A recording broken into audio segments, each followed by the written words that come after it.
E lá em 1 Samuel, capítulo 18, nós vamos ler do versículo 1 ao versículo 4, diz assim, se vocês acharam, acompanhem comigo. Sucedendo que, acabando Davi de falar com Saul, a alma de Jonatas se ligou com a de Davi, e Jonatas o amou como a sua própria alma. Saul, naquele dia, o tomou e não lhe permitiu que tornasse para a casa de seu pai. Jonatas e Davi fizeram aliança, porque Jonatas o amava como a sua própria alma. Despojou-se Jonatas da capa que vestia e deu a Davi, como também a armadura, inclusive a espada, o arco e o cinto. Essa história nos fala da amizade entre Davi e Jonatas. Jonatas era filho do rei Saul. O rei Saul foi o primeiro grande rei de Israel. E no dia que eles conheceram a Davi, esse texto nos fala que a alma de Davi se ligou com a alma de Jonatas. Foi uma amizade à primeira vista. Eles se identificaram.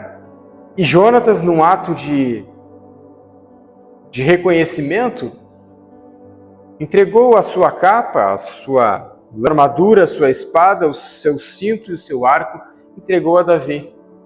Um ato como se eles estivessem firmando uma aliança e Jonatas, filho do rei, estivesse dizendo a Davi: tu és hoje um grande amigo, és reconhecido. E o próprio rei disse que Davi não deveria retornar para a casa de seu pai e deveria permanecer ali. Nós lemos esse versículo para ilustrar a história, mas nós não vamos falar nem de Davi, nós não vamos falar nem de Jonatas. A história segue falando em todo o livro de Samuel a respeito de Saul, que era o rei, nos fala a respeito de Davi, dos filhos de Saul, da amizade entre Davi e Jonatas, que é algo que nós precisamos ficar na nossa mente nesse primeiro momento, a amizade entre Davi e Jonatas. O que aconteceu logo adiante? Davi começou a despontar-se como alguém proeminente dentro do reino, quando ele enfrenta a Golias, um gigante que aterrorizava o povo de Israel. Davi, então, direcionado por Deus, vai lá e vence Golias. Quando Davi vence a Golias, o povo começa a olhar para Davi com outros olhos, dizendo: olha, esse guri aí tem futuro. Davi começou a ser visto pelo povo, e ele estava mais bem cotado no povo do que o próprio rei Saul. Então, isso começou a despertar o quê? A inveja de Saul. Depois nós vemos o episódio da caverna, onde Davi, fugindo do rei, foi para a caverna com seus homens. Mas Davi começou a ser perseguido por Saul e ele começou a se sentir não amedrontado de Saul, mas encorajado, porque ele sabia o propósito que ele tinha diante de Deus. Mas enfim, a Bíblia fala mais adiante que Saul e os seus filhos morreram em batalha. A partir daí, Davi, que já era cotado como alguém muito poderoso, que estava por ser o rei, tempo depois da morte de Saul, Davi então assume o trono de Israel. Só que o interessante é que quando, lá no 1 Samuel 31, a Bíblia fala que morreram Saul e morreram os seus 3 filhos, em 2 Samuel, no capítulo 1, Davi recebe, quando ele recebe a notícia da morte de Saul e de Jonatas, a Bíblia diz assim, que apanhou Davi as suas próprias vestes e as rasgou. E assim fizeram todos os homens que estavam com ele. Prantearam, choraram e jejuaram até a tarde por Saul e por Jonatas seu filho e pelo povo do Senhor e pela casa de Israel, porque tinham caído à espada. Saul havia morrido, Jonatas seu filho, seus outros irmãos também haviam caído à espada, muitos do povo de Israel haviam perdido a vida, e quando Davi recebeu essa notícia, a Bíblia diz que Davi então rasgou as suas vestes, Rasgar as vestes era um ato de indignação, um ato de tristeza profunda, e Davi fez isso, rasgou as suas vestes. E ele então, e todo o seu exército, os homens que estavam com ele, prantearam, choraram e jejuaram até a tarde por Saul. Então, logo após, Davi se tornou o rei de Israel. E o primeiro ato, e é aí que eu quero entrar no nosso personagem, o primeiro ato de Davi como rei, dada a relação que ele tinha com Jonatas, filho de Saul, que havia morrido em batalha, quando Davi se tornou rei, a primeira coisa que ele fez, ele chamou um dos seus servos, chamado Ziba, isso está em 2 Samuel, capítulo 9, e ele diz assim a Ziba, seu servo, disse Davi, resta ainda porventura alguém da casa de Saul para que eu use de bondade para com ele e por amor de Jonatas? Davi chama o seu servo e a primeira coisa que ele pergunta é, e eu imagino Davi dizendo assim, poxa, eu perdi o meu melhor amigo. O rei Saul, mesmo que tenha me perseguido, foi alguém que me abençoou muito durante a minha vida. Será que tem alguém da casa de Saul, ainda da família de Saul, que vocês saibam que está por aqui, para que eu possa usar de bondade, por causa do amor que eu tinha com Jonatas, por causa do nosso relacionamento, por causa da nossa amizade, tem alguém que eu possa abençoar? E respondeu Ziba ao rei, ainda há um filho de Jonatas, aleijado de ambos os pés. E onde está? Perguntou-lhe o rei. Respondeu-lhe Ziba, está na casa de Maquir, filho de Amiel, em Lo-debar. Aqui, Ziba diz, ainda tem alguém. Tem um jovem chamado Mefibosete. Ele é filho de Jonatas. Só que ninguém sabia quem era esse jovem, Mefibosete. Mesmo que ele tenha sido neto do rei, mesmo que tenha sido filho de Jonatas, filho de um príncipe, mesmo que ele teria direito real, ninguém conhecia esse jovem. Por quê? Porque quando ele era pequeno, nos fala que Mefibosete, ele teve os pés quebrados por ocasião de um acidente, quando a serva do seu pai saía com ele, ele acabou caindo e quebrou ambos os pés. E ele ficou aleijado durante toda a sua vida. E alguém aleijado, você sabe que é alguém que não tem capacidade de produzir alguma coisa, alguém totalmente dependente. Então ele caiu no esquecimento. Mas ele não caiu no esquecimento de Deus, ele caiu no esquecimento das pessoas. Só que chegou um tempo na vida de Mefibosete que ele não esperava. Ele, de repente, aleijado, desde criança, ele perdeu a esperança na vida, perdeu a esperança que as coisas podiam mudar de rumo. E assim ele viveu toda a sua vida. Porém, depois de ter perdido seu pai, perdido seu avô e toda a esperança que possivelmente ele tinha de ser alguém, do nada aparece um servo de Davi, chamando Mefibosete.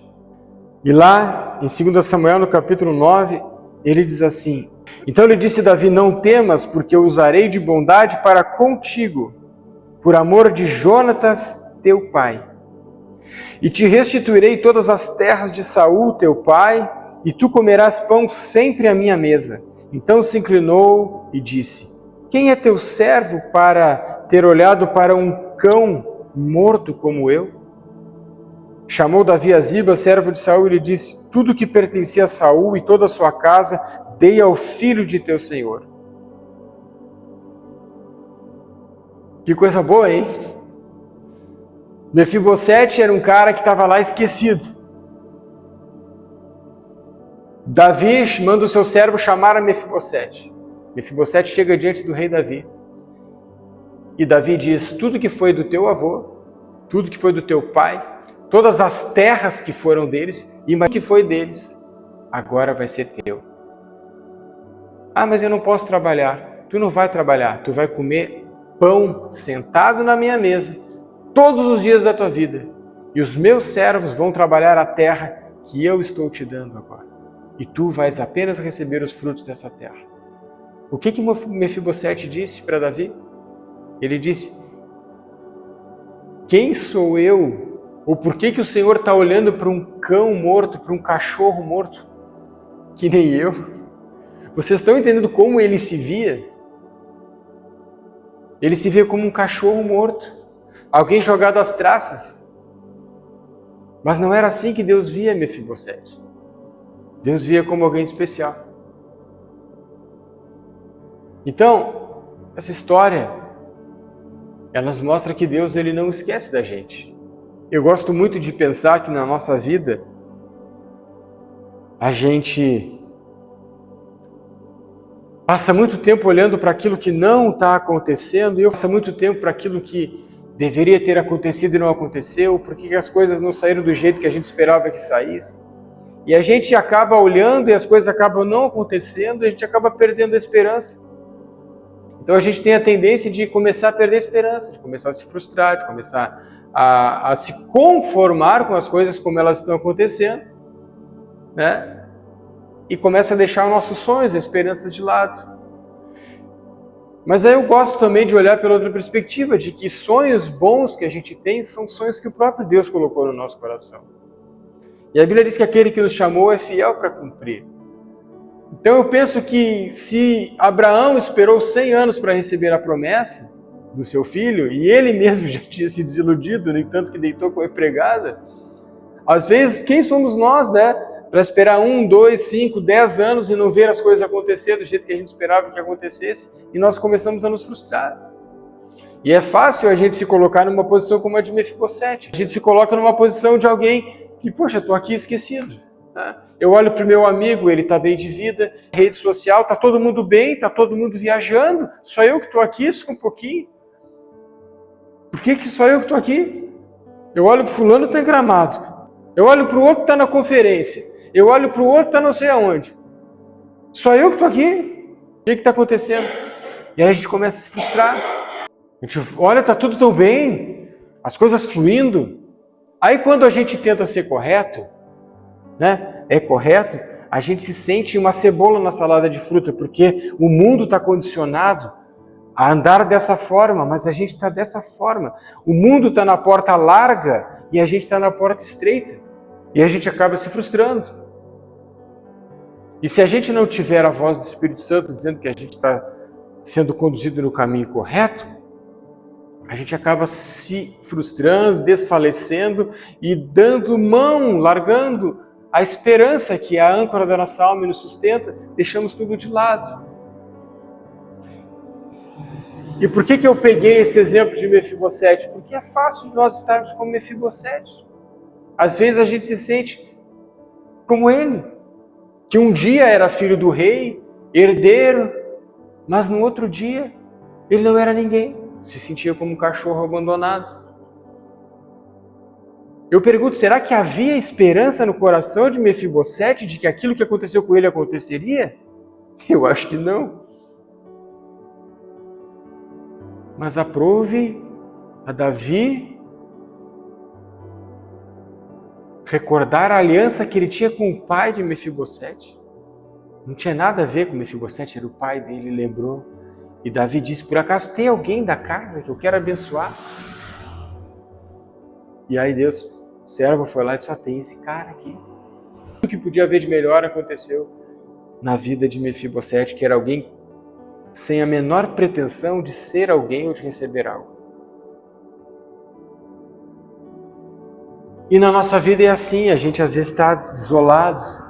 E eu gosto desse exemplo, porque não coube a Mefibosete ir atrás, ou a Bíblia fala se atentamente ouvirmos a voz do Senhor e obedecermos, as suas bênçãos correrão atrás de nós.